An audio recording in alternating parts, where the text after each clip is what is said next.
Honestly, it's a disgrace. We should be embarrassed because we are the Jewish people, and it is our responsibility. The onus is on us to stand up and change this, to do something about this.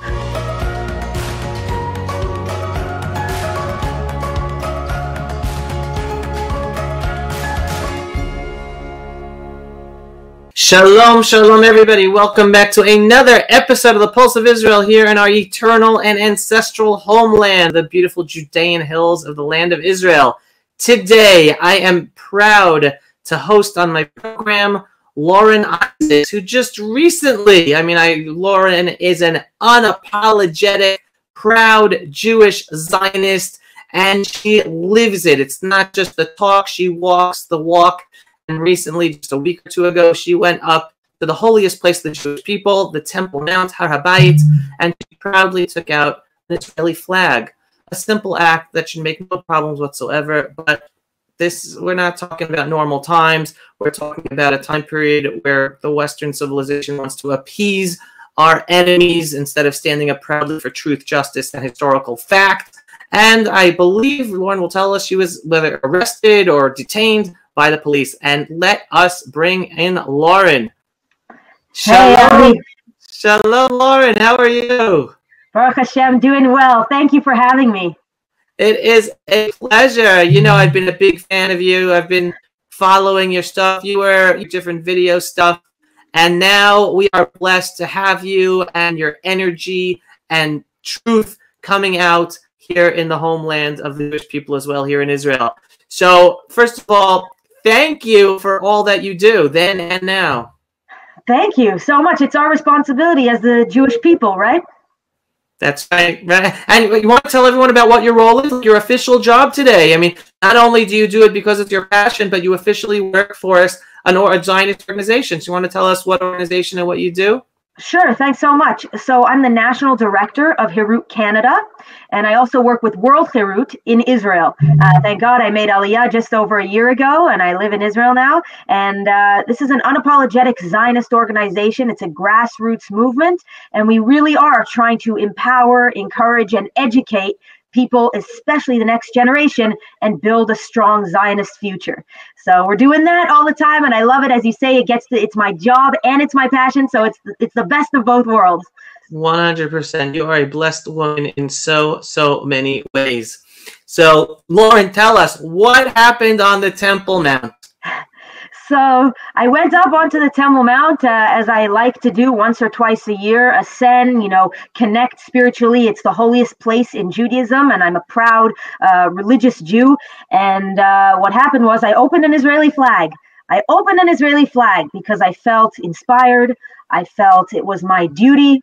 I felt happy. I'm a true Zionist, and I like to fly the Israeli flag.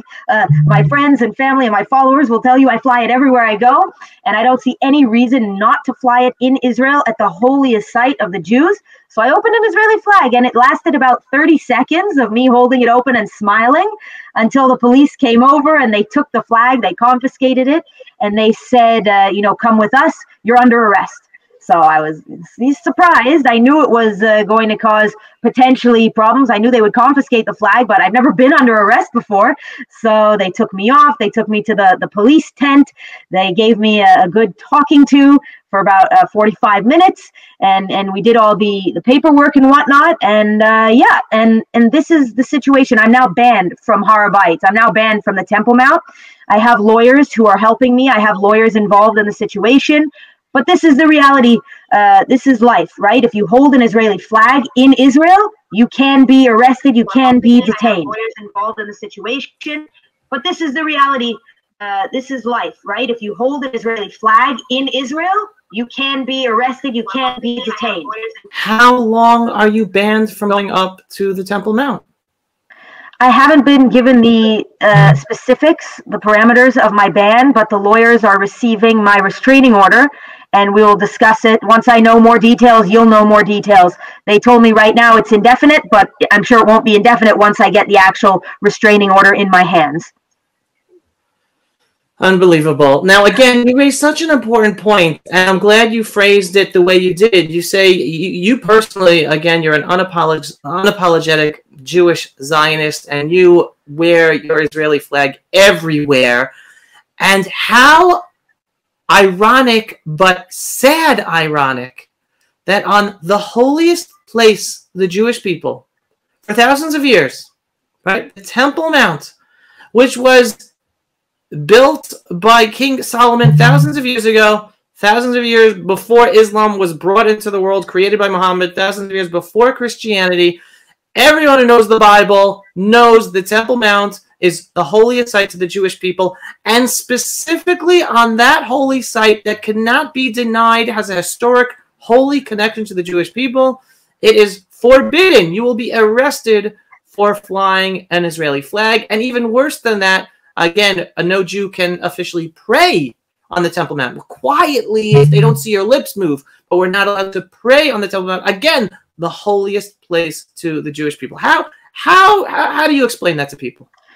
Honestly, it's a disgrace. We should be embarrassed because we are the Jewish people, and it is our responsibility. The onus is on us to stand up and change this, to do something about this.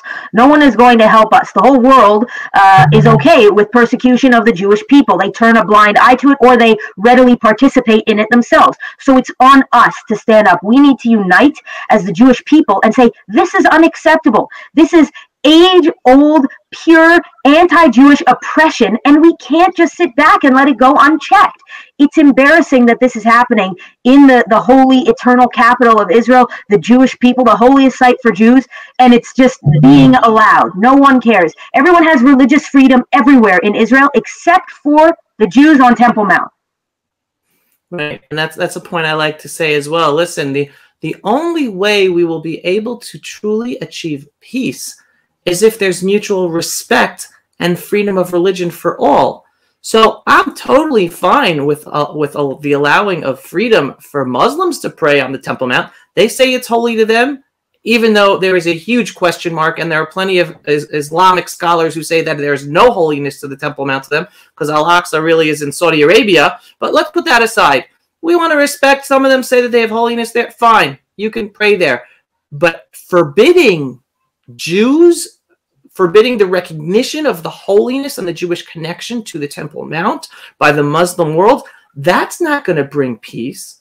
That us, by the state of Israel, are playing according to their rules that they're imposing upon us to not insult them, in a sense, right?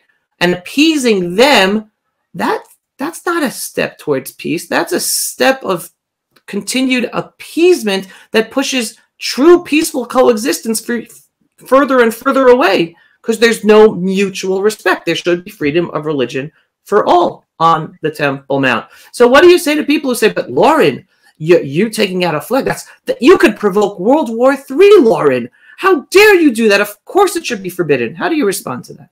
Oh, people tell me that all the time. I was just on an Israeli news interview the other day, and they said, do you take full responsibility for the fact that you may start the third intifada?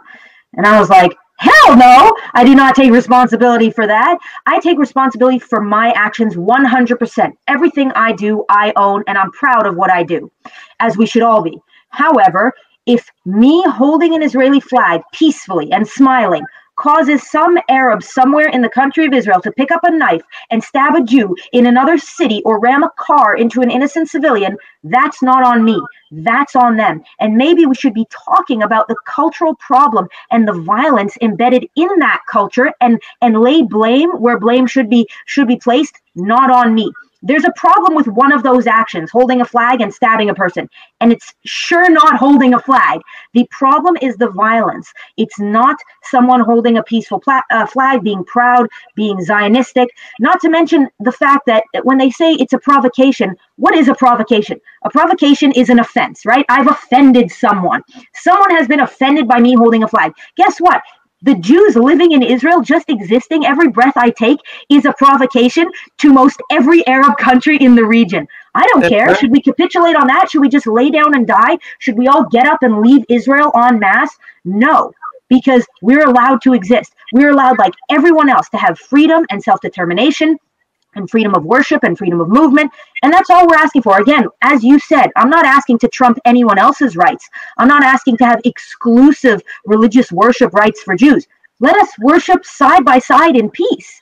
but it's not good enough. The Jordanian Waqf, which for some inexplicable reason is in Israel, does not want Jews to be allowed to pray, and that's unacceptable. So for people who say I'm provoking, if my existence, if my freedom, if my very being is a provocation, then so be it. That's what we're dealing with. This is the world we're in now, and we should probably deal with the fact that why are these people being provoked? That's the question we should be asked. Right, and you raise, again, a fabulous point that I like to say as well. It's like, wait a second, you think that's a provocation? We shouldn't provoke the Muslim world, where we are just, well, how many, 7, 8 million Jews living in a sea of billions of Muslims in the Middle East. So according to that logic, we shouldn't even live here because just our being here is a provocation to the Muslim world, and people don't get it. People don't want to. They're always pushing. They're always pushing the envelope. Oh no, we have to be careful. We can't provoke. You're a Jew. You're provoking the Muslim world just by living here in our Jewish state because they don't want us here at all. So how was the response to that in the interview you were referring to your answer? The interviewer was chetzi chetzi. He was clearly against what I did, but he was trying to be respectful. And I honestly won't capitulate on this issue. My existence is not going to be an offense to anyone, and if it is, they have to take it up with themselves. That's not my problem. So I have a right to be a Jew. I have a right to be a Zionist. I have a right to be free just like everyone else. And we should stand up and do what we need to do in order for the world to recognize that. The more we do these things, the more the images become normalized, right? If no one's ever flying Israeli flags on the Temple Mount, then when someone does it, oh my God, it's such a shock. But if we do it every day, if there's a small moment of resistance every day, and I say resistance because right now the law on Temple Mount is that it is illegal for anyone to fly an Israeli flag. Now, I don't believe in living my life according to the law. I believe in living my life according to what's right. Sometimes laws are wrong. They're immoral. We know that from history, right? Rosa Parks sitting at the front of the bus was illegal. Owning slaves in the 1800s was very legal. Sometimes laws are wrong. So we have to do what's right. We have to normalize those images and allow it to be not so taboo anymore. Then eventually someone will see an Israeli flag up there and say, this happens every day. That would be great. That would be great, right? And on the Temple Mount itself, for example, 2 years ago, Jews couldn't drink out of the water fountains up there. Right. And I know that sounds like 1980s apartheid South Africa, but it's true. Jews couldn't drink out of the water fountains. Now we can. It's become normalized because people continue to do it anyway in small acts of resistance. They continue to push the envelope. And so we have to do that in the same way with flags, with prayer, with freedom of worship, with freedom of movement, with everything. 100%. And just to give background for people to understand, they might ask, wait, what? You're not allowed to drink from the Jew was forbidden from drinking from the water fountain on the Temple Mount. So it wasn't just water. If you brought up an apple, you weren't allowed to bite into your apple. You weren't allowed to eat anything. Why? It's not wanting to starve us. People have to understand the Muslim world is all about, it's all about symbolism. The Western mentality doesn't understand it. We're about practical. Like the Western mind is about practical. They totally disregard the importance of symbolism in the Muslim world. The Muslim world does not want Jews saying blessings on the Temple Mount because then that shows there is a religious connection between the Jew and the Temple Mount. So until recently, it was forbidden from Jews from taking a drink of water because a religious Jew would say a blessing before taking a drink of water, or eating any food like an apple because a religious Jew would say a blessing before taking a bite out of that apple. And to the Muslim world, that symbolic act, not of the eating or the drinking, but of the Jew saying a blessing or praying on the Temple Mount is what they want to forbid so that the Muslim world feels they're the ones on top. They are the true owners of this place. And the Jews have no connection and no religious connection whatsoever. So that's just the background to understand that. And you're 100% correct. I've been following.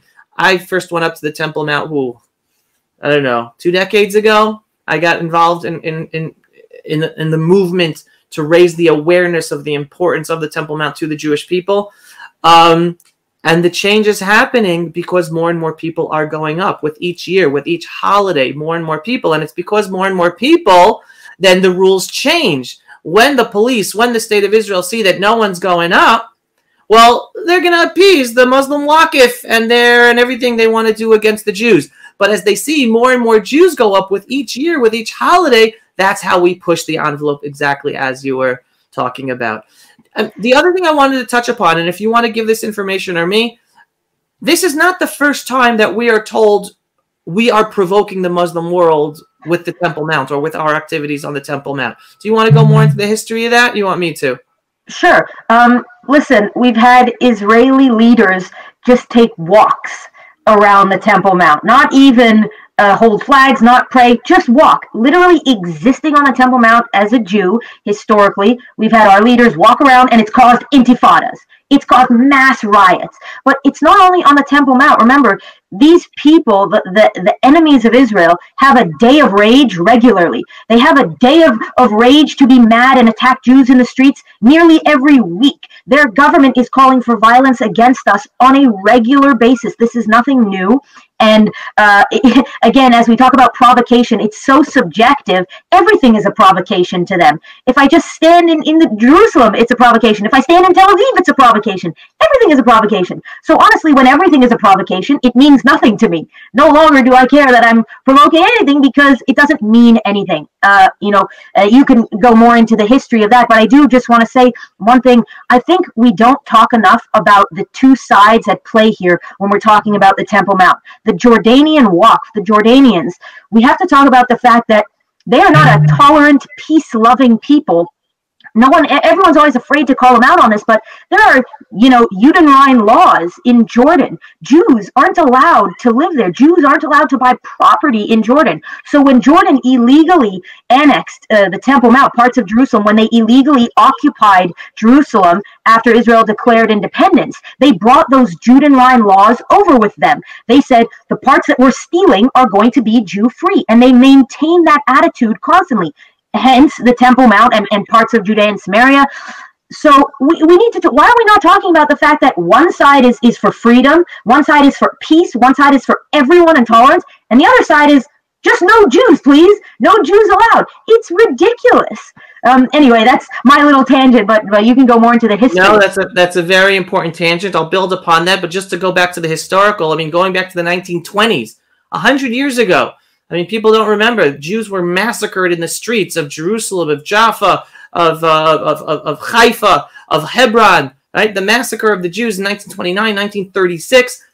Every single time, the Arab Muslim leadership told the Arabs, the Jews are desecrating and destroying the Temple Mount. We have to go kill the Jews. Meaning, to them, it is a battle cry with no connection to reality. They use that in order to incite their public to go and kill the Jew, whether we are doing anything or doing nothing. So the wrong thing to do in order to achieve a peaceful future is to always appease that incitement. Meaning, just because they say, oh, you can't raise a flag on the Temple Mount, you can't say a blessing, you can't pray, or else we're going to start World War III.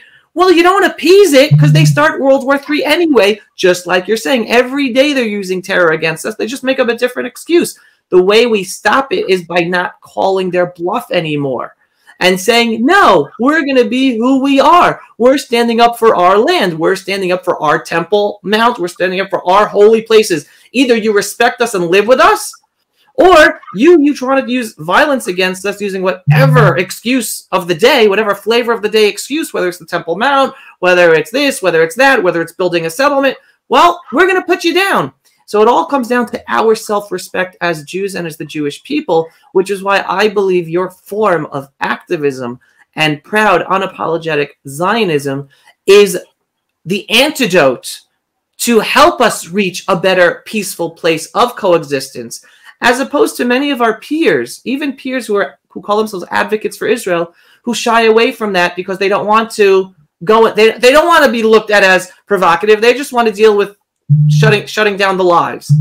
But shutting down the lives is not enough. Exactly. And the problem is, what's provocative today might not be provocative tomorrow. It might be something different. Okay, so now standing on the Temple Mount with a flag is provocative. So we appease the enemies. What happens when wearing a kippah is provocative? What happens when the Arab world says Jewish men can't wear kippah in this vicinity? Are you going to take it off to appease them? What happens when they say just identifying as Jewish is provocative? Anything can be provocative. We get to this slippery slope where if you open the door a crack, a whole landspill is going to come through. I'm allowed to be a Jew to whatever degree I see fit. No one is going to tell me otherwise. We cannot appease because, as you say, it will never stop then. It never ends. And I want to give some perspective for everyone. This week, we just had a huge event that has gone under the radar in terms of its importance. Israel had just hosted a delegation of Muslims from, I think, Bahrain, right? One of the first Muslim countries in the Middle East to actually normalize peaceful relations with Israel. They were in Jerusalem, walking through the streets of Jerusalem. I don't know if they went up to the Temple Mount. I think some of them went to the western wall of the Temple Mount. And what's historic about that? Because here we can tell the world, and Israel should be telling the world, we don't have a problem with the Muslim world. And there are peaceful Muslims out there who don't have a problem with us as the Jewish people being in our ancestral Jewish homelands.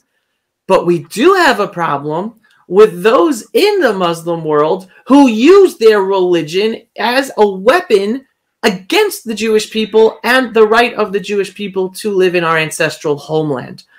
And this just happened this week, but not enough, forget about Jews, not enough Israelis are recognizing that in order to internalize, wait a second, we have a problem here. Houston, we have a problem with those who are enemies against us, using religion against us, because Islam is not necessarily against us, doesn't have to be against us. So I don't know how many people really internalize the tsunami effect that's taking shape. But again, that together with your unabashedly, unapologetic standing up for Zionism, giving over that feeling of self-confidence to other Jews, I believe those are parts of the solutions to get to the better place for the future, where we will all be able to go up to the Temple Mount holding Israeli flags and also saying prayer at the holiest site to the Jewish people. So what else? Any final words you wanna give to everyone, whether learned from that experience or moving forward? I'll just say that I've done it and I'll do it again. And I hope that other people will do it as well, not, for any reasons of being inflammatory. I always say, if you're inflamed, take an Advil. Inflammation is for muscles, not for feelings. So I hope that people will do it. I hope they will normalize these images. And even those who don't want to do it themselves, I hope they will support it and not speak out against it, especially Jews. We need unity now more than ever. And I find that the biggest problem is the Jews speaking out against things like this and saying you shouldn't do it, whatever. No, we should support one another in our pursuit of Jewish freedoms, in our pursuit of Zionism, because we're all on the same page, right? We want the same goal. We are part of the same nation, the same family, the same history. So please God, we will be free. Please God, there will be peace. And please God, everyone can pray wherever they want peacefully and hold the Israeli flag everywhere in Israel. I have no regrets, and if anyone wants to ask me about it personally, they can always contact me as well. Amen. And I'll just end by building upon that, by reminding people, I mean, we just recently celebrated the holiday of Sukkot, right? The Jewish people, we have 3 holidays: Sukkot, Passover, Pesach, Shavuot. And not every Jew remembers, but the central aspect of those 3 holidays, which in Judaism they're called Shloshat HaRegalim. Why was it called Shloshat HaRegalim?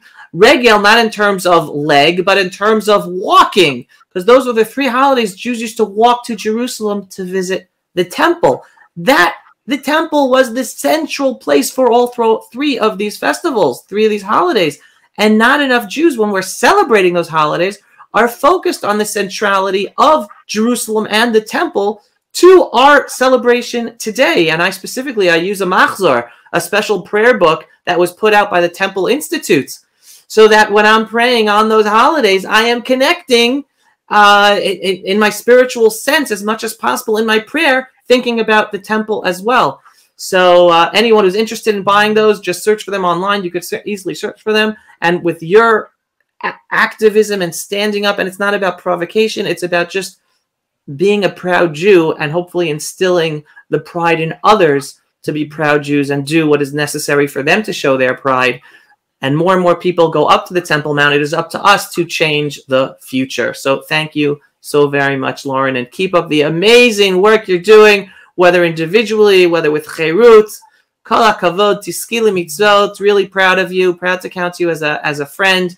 And for having seen you already years ago. Like in the beginning, we were just in college and making those videos. I remember, wow, she's someone to look out for. So you're doing great stuff, Lauren. Thank you so much, Avi. You're the best. Thank you for having me. A pleasure. All right. Looking forward to seeing you in Jerusalem.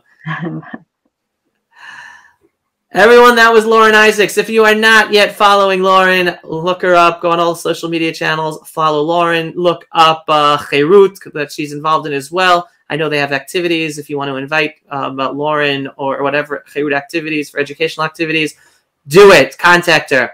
Signing off for another episode of the Pulse of Israel here in our eternal and ancestral homeland, the Judean Hills. Thank you so much, everyone, for watching. Shalom. Pulse of Israel, frontline videos from the Holy Land. Support our work by donating today.